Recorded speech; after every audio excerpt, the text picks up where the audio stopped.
Big changes are happening in Notre Dame recruiting. Mike Martin is taking over as general manager. The NIL strategy is evolving. 2026 quarterback commit Noah Grubs is rising up the ranks, and Mike Mickens is getting national recognition. Brian Smith and I break it all down on today's Locked On Irish.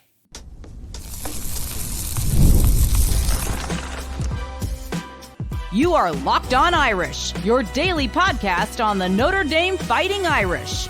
Part of the Locked On Podcast Network, your team every day. What's going on, and welcome in to Locked On Irish, your daily Notre Dame podcast. I'm your host, Tyler Wojciak. I'm a Notre Dame alum and currently a producer at Fox Sports, and today is Thursday, February 27th. And as always, thank you for making Locked On Irish your first listen of the day. If you have not already, be sure to subscribe on YouTube or wherever you get your podcasts so you never miss an episode. And coming up on today's show, Locked On recruiting insider Brian Smith joins me to discuss why Notre Dame hasn't seen an immediate recruiting boost after its national championship run and the impact of Chad Bowden at USC. We'll also break down what to expect from the new general manager, Mike Martin, and whether his NIL strategy could shift Notre Dame's approach, plus a deep dive on 2026 quarterback Noah Grubs, Mike Mickens' rise as a recruiter, Chris Ash taking over as defensive coordinator, and Ja'Juan Seider's early impact as the running backs coach.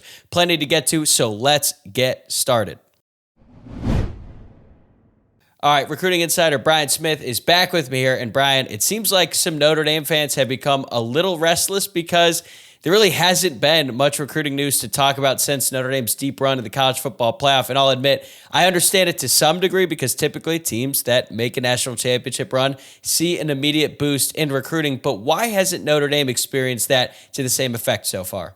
Well, for one, Notre Dame just came off a long playoff run. It's different than it used to be. And two, the month of February is a complete different deal because it's a dead period. So Notre Dame had like one junior day, and then we go into a dead period.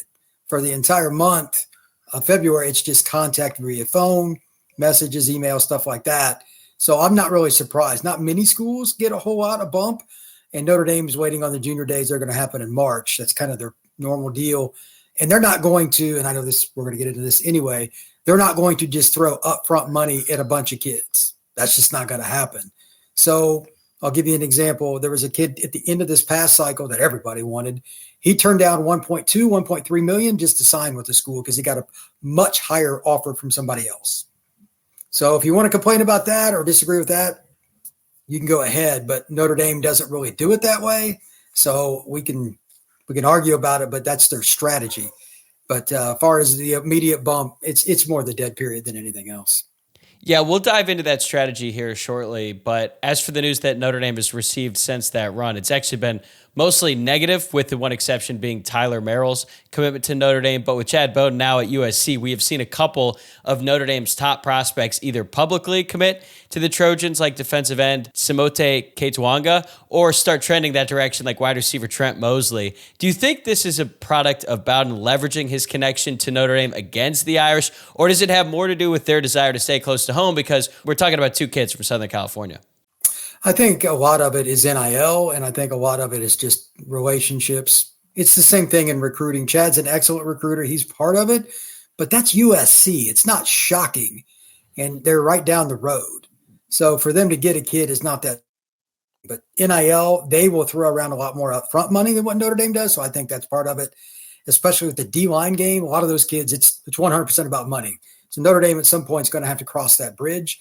Mosley, I don't know as much about, but I talked to Grubs the other day, and I mean, they're in on a bunch of receivers they really like. If they don't get him, that would suck, but they're in a great spot with receivers. I'm not as worried about that one as I am losing any really good defensive lineman.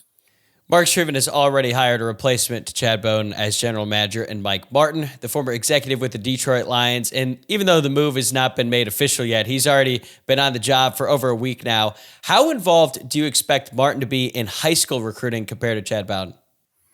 That is one of the big questions because they're going to split the role, like a director of recruiting and the GM, probably a little bit more of an NIL guy. But at the same time, you have to be involved. This is a new deal. There is no answer because there's no evidence of it yet at Notre Dame. And then the other part, how much does Marcus want the person to be involved initially, and how much does that evolve? These are all new things. I don't know what it's going to be because I've talked to a bunch of people at different schools, and everybody tweaks it their own way.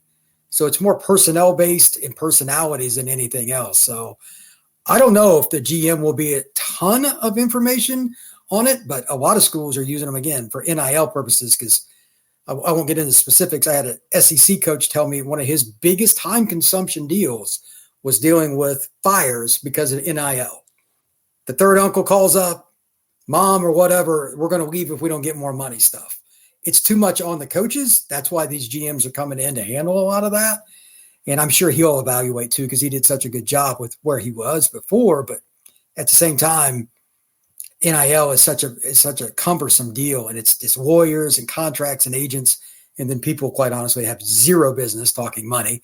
And again, the third uncle. So it's unfortunate, but you got to have him for that. Hopefully, because of his track record, he can help a lot with evaluations, but I wouldn't count on that. Yeah, it's interesting. And I think one of the main reasons why Notre Dame went out and got him is his NFL background. He's been with the league for over 2 decades. So I think the adjustment going from the NFL, scouting those type of players, to scouting potentially high school is a big change, and I'm sure something that he'll have to get accustomed to. But I think the way that he structures the entire department is something that I'm personally very interested in, because when Chad Bowden got promoted, it was mainly to keep him away from going to Michigan. It seems like now Marcus Freeman has a pretty brand new vision as to what he wants it to look like. So what changes do you expect to see in the way that Martin structures Notre Dame's personnel department as a whole? Well, I think the biggest thing is getting the right people in the right places. Just because you hired somebody and you like them doesn't mean there could be some shifting. I imagine after spring, maybe even early summer, after the summer camps, there'll be some changing of roles, whether the titles change or not. It's just from interaction. That's part one. And part two, he probably has an idea on, this is almost always the case, managers want the administration to give them more money for more people. That fight with Notre Dame usually goes very slow as I'm sure you know, in the history of Notre Dame football. It's not normally the way it goes, but it needs to be quicker. Like, they're too reactionary is a topic that's on every message board, and it's true. When was the last time Notre Dame was a trend center with spending money in recruiting? Probably been a long time. It's just the way they've always been. But if they can get the right staff, maybe he has an extra person that helps with the coaches to recruit, like a defensive personnel person, like certain schools do. You recruit this side of the ball just with film, evaluations. It's a back office. We're adding more people. And I imagine he'll probably bring in some NFL guys to do that. Maybe some NFL people in general. It doesn't have to be guys. It can be a little bit of everything. There are women involved in this now that are really, really good at it. The question is how many and exactly how are they going to do it? I don't know if they'll do sides of the ball. Some teams do, but there are a lot of different options. And he's been highly successful. Think about what the Lions were just a few years ago. I mean, they were awful. And now they're one of the best teams in the NFL. If your personnel department isn't really good, you have no chance at that. So you got to give them credit. All right, coming up, how will Mike Martin handle NIL? Plus, what sets 2026 quarterback commit Noah Grubs apart from the rest of the class? We're going to dive into it right after this. Today's episode is brought to you by Roy. Attention Irish fans, the future of college sports is here, and it is transparent. Before the Roy app, NIL negotiations often happened under the table, and fans didn't have a clear way to directly support the athletes they love. Now with Roy, you get to be part of the change and support Irish athletes in the most transparent way possible. Roy, the NIL app, allows you to choose the player you want to support, decide how much to contribute, and receive exclusive content from the athletes you support. The best part, if your player transfers, you get your money back. It's a risk-free way to show your support. The Roy app is giving fans control. No more uncertainty. Now you can provide transparent, impactful support and help shape the team and the future of college sports with your contributions. Download the Roy app now from the App Store and start backing Notre Dame athletes the way they deserve, with transparency, trust, and a real impact. This is the future of college sports. Join it now by downloading Roy and supporting your favorite players. Given Notre Dame's traditional approach to NIL, we've already talked about it to some degree. Do you see Martin making any major changes, even if they're not willing to give high school recruits that much upfront money? Or do you think that it's going to pretty much remain the same and prioritize player retention and the transfer portal? I think it will change some. They already did before he was hired. With certain kids, they're going to pay them. Here's the key. The word pay player is still extremely broad. It will be a case-by-case basis. If anybody wants a blueprint on how it's going to work specifically, that does not exist. Every single kid is a new agenda. How it gets paid, if they're going to do certain things, if there's going to be sponsors, it is very complex. So every person is different. There is no one answer. With that being stated, it's not a Notre Dame thing either. You can pay over a certain amount of time, or you get a higher number if you stay through year 3. There's all kinds of things like that you can do. But I think it will be a little bit more prioritized towards premium positions. Offensive tackle, defensive tackle, pass rusher, corner. These aren't really hard things to figure out. Quarterback kind of speaks for itself, but Notre Dame doesn't struggle to recruit that spot quite as much. But like D lineman, I mean, I know a kid that just for 1 year was a backup, got offered $500K last year, and he didn't leave the school he was at for 1 year. And he was a quasi starter. Like D-line, you have to completely overpay for because there's so few of them. Notre Dame prefers to do that with the portal, but in my opinion, they need to go get a 5-star D lineman regardless, at least every other year. That's just my opinion. Yeah, I think that the difference there for Notre Dame, the conundrum that they're going to find themselves in is if they're not willing to pay high school players upfront money, specifically defensive linemen, they're going to have to pay that later on with a player in the transfer portal, and they're probably going to have to overpay because, to your point, those are the most expensive in high school and in the transfer portal, and I think Notre Dame was dealing with that this year. Everyone knew that they needed multiple defensive tackles. They went out and they got Jared Dawson, who's a good player from Louisville, and then they had to kind of take a flyer on a reserve player from USC in Elijah Hughes, who I'm sure wasn't cheap either, even though he's only appeared in like 8 college football games in his career. So how do you think Notre Dame is going to address that specifically as it pertains to defensive tackles? Because they're going to have to overpay at some point. And the thing is, there's a lot more high school defensive tackles than there are college defensive tackles in the portal, at least of the quality that they want. Yeah, there wasn't an elite defensive tackle in the portal in the winter window. Literally, there was not one. I think that's probably going to open their eyes. So at some point, you can scream at the wall all you want. The wall's not going to talk back to you. The options are very simple. Either you overpay or you lose eventually. Because, like, if you look at the national title game, which defensive tackle group was deeper and which one had more NFL talent? The team that paid. Ohio State ran a massive deficit last year for football. Massive. There is no shortcut here. You have to overpay. So I agree. Eventually, you're going to have to do it with high school. Ohio State did it with both. And let's be honest, they overpaid because Michigan won it the year before. Let's not. Yeah. There's no ifs, ands, or buts about that. If Michigan hadn't won it, Ohio State probably wouldn't have done what they did, but that's another story. Notre Dame's going to have to do this at some point, and they've done a good job of developing, but eventually you got to consistently get top 50 kids. There's about 5 or 6 schools that get about half of the really elite D linemen, and they repeat themselves in the playoff in the top 5 of the rankings. D-line recruiting is almost more important than quarterback because quarterback is really hit or miss. D-line's a little higher rate. Georgia, Bama, LSU, Ohio State, Clemson, Texas. These are not very hard picks. So if you look at the teams that win it, those are the ones that oftentimes get the elite D linemen. Now it's spread out a little bit, but even Penn State's paying some. They were one of the last holdouts like they have to eventually make that move in some capacity. And again, each kid's different, but if Notre Dame doesn't, I'll be surprised. I imagine Martin will push it that direction is my guess. I don't know the guy, but he's not going to be a fool and see, well, why aren't we getting any of these at this one spot? It's 100% because of NIL. Yeah, and I think there's a misconception around Ohio State because they became the best team that money can buy, which is true. They were pretty open about the fact that they spent $20 million, but it's not like they built their team in the transfer portal. A lot of money that they paid was to retain specifically guys in the defensive line like JT Tuimoloau, Jack Sawyer. They could have been in the NFL. Instead, they paid them to come back, and those were guys that were top recruits when they were in high school that they were able to get, develop them, and then they turned out how they turned out. That was one of the best defensive lines in college football and certainly gave Notre Dame fits in that game. But I want to shift the conversation to Noah Grubs because you were just able to see him in person. What were your biggest takeaways from his performance?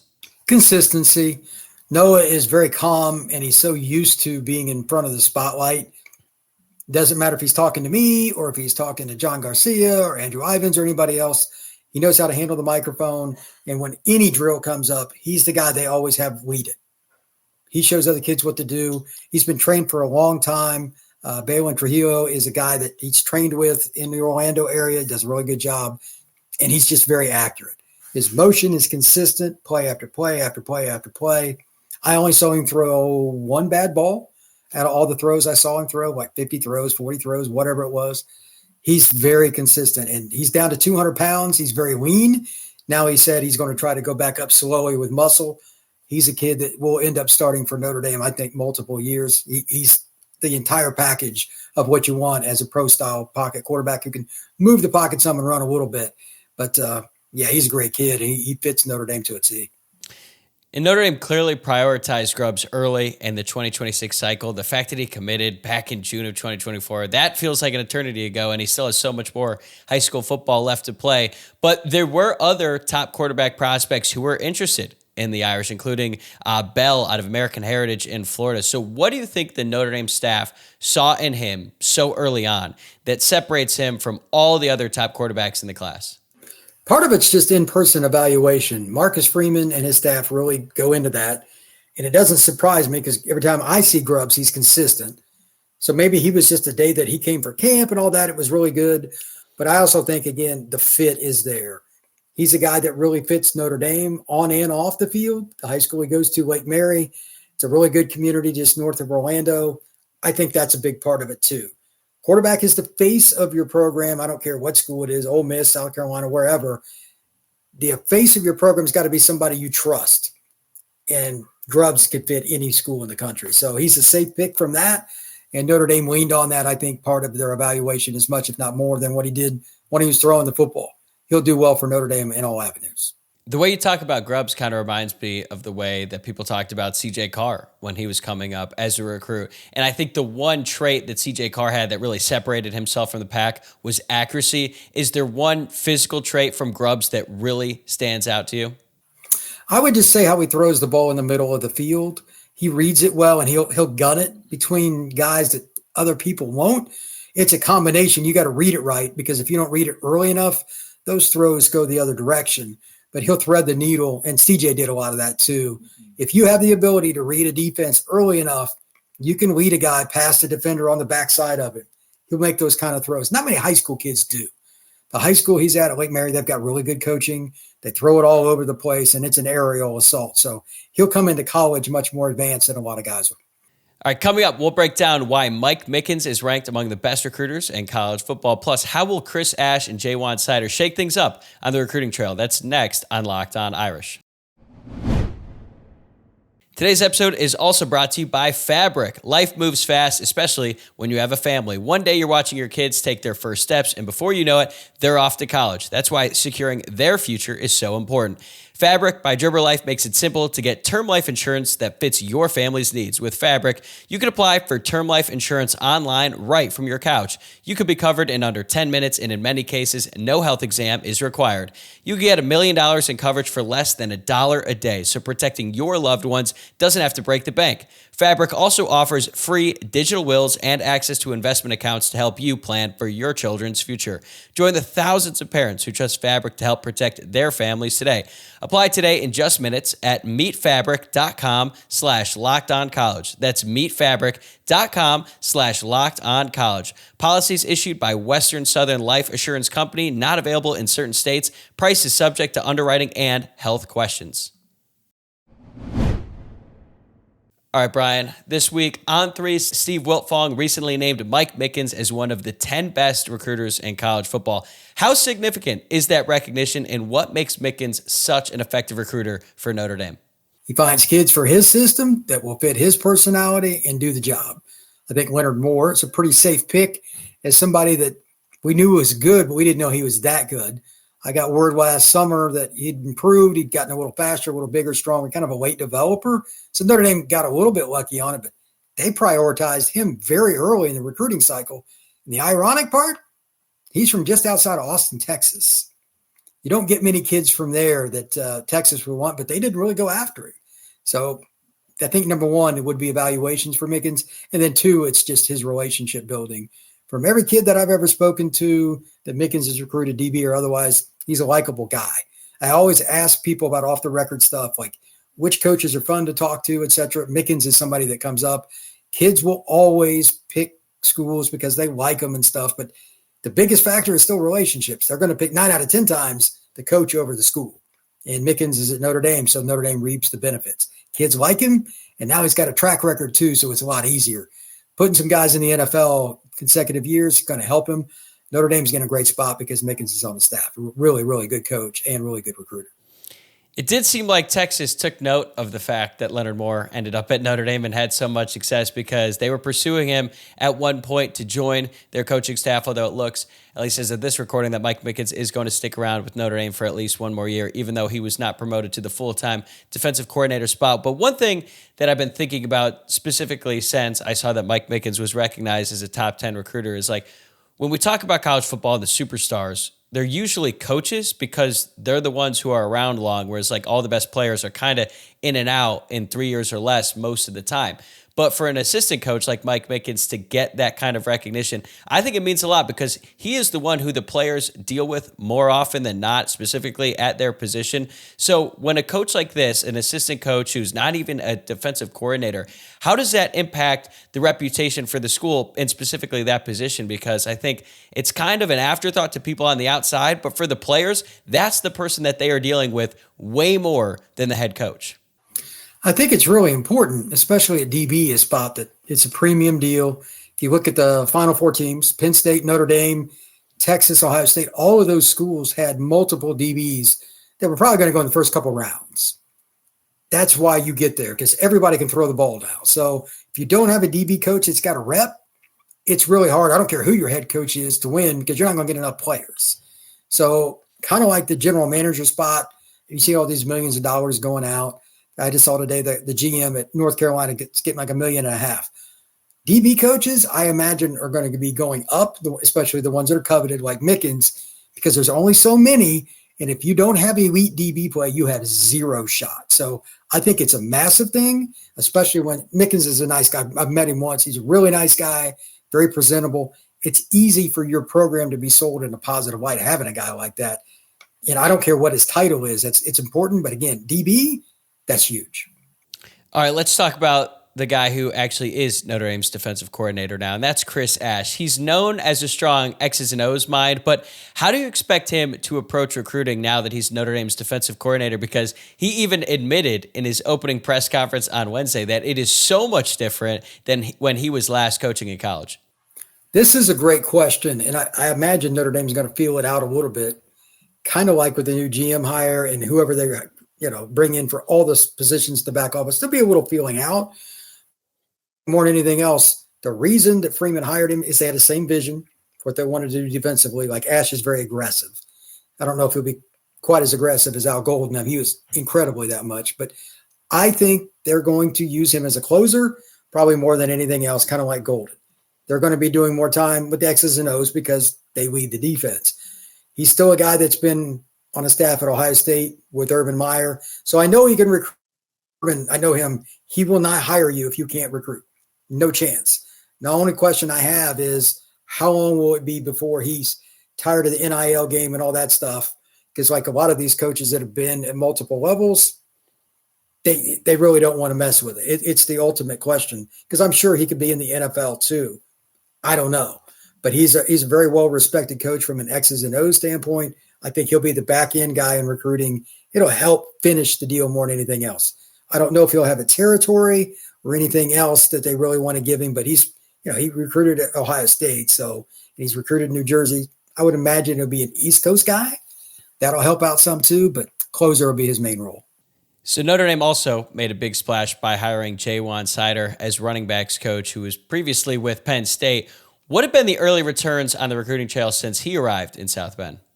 He's offered a few of the guys that he was recruiting at Penn State, including Messiah. Messiah Mickens, he's a powerfully built kid. I saw him recently, downhill runner, but there's other kids around the country because Penn State went national in the last couple of years. And I think Seider is literally the best assistant coach in the country at recruiting, if I can only pick one guy.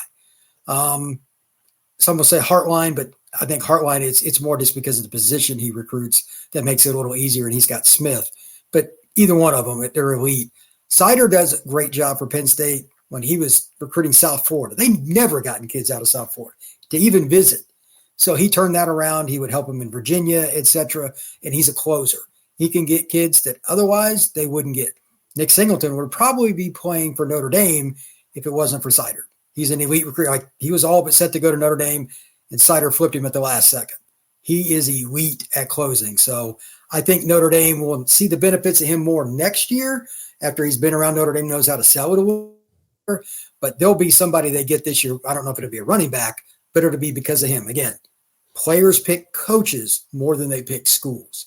Like it or not, that's just reality. And Seider is as good as anyone in this business of recruiting. I totally agree with you. And I think the fact that you would put him in the same breath as Brian Hartline means a lot. So do you think it's just his personality and he's built for recruiting? Is that what really separates him compared to everyone else? That is a great way to put it. He enjoys the grind. And that's not something you can teach. Either you want to do this, again, NIL era, or you do not. Some guys are good at it and some are not. Someone can, kind of halfway fake it and get through, but to break in, like what Penn State's always just recruited the North, occasionally gotten a kid from North Carolina or Georgia, and that was it. They're getting kids out of Florida to visit and getting kids over Florida State and Miami. That's never happened in my lifetime. I'm 51 years old. So he's a different kind of recruiter, and that takes effort. And he's from South Florida. So that also helps. Notre Dame's not going to recruit a ton of South Florida kids or anywhere else because they're academic and everything. But if you just add one really good player from South Florida a year, it changes your roster. Who knows? Maybe it'll be a running back. Maybe it won't. But he will get Notre Dame in places that they hadn't before. But he's also a guy that's going to help you in PA and Virginia and D.C., areas that Notre Dame has been very active in anyway. So it'll be interesting to see Notre Dame and Penn State butt heads here the next few years with him flipping sides. Brian, this has been great as always. But before we let you go, tell the audience everything you've got going on because you're doing a lot of great work, and I want to make sure they know where to find you.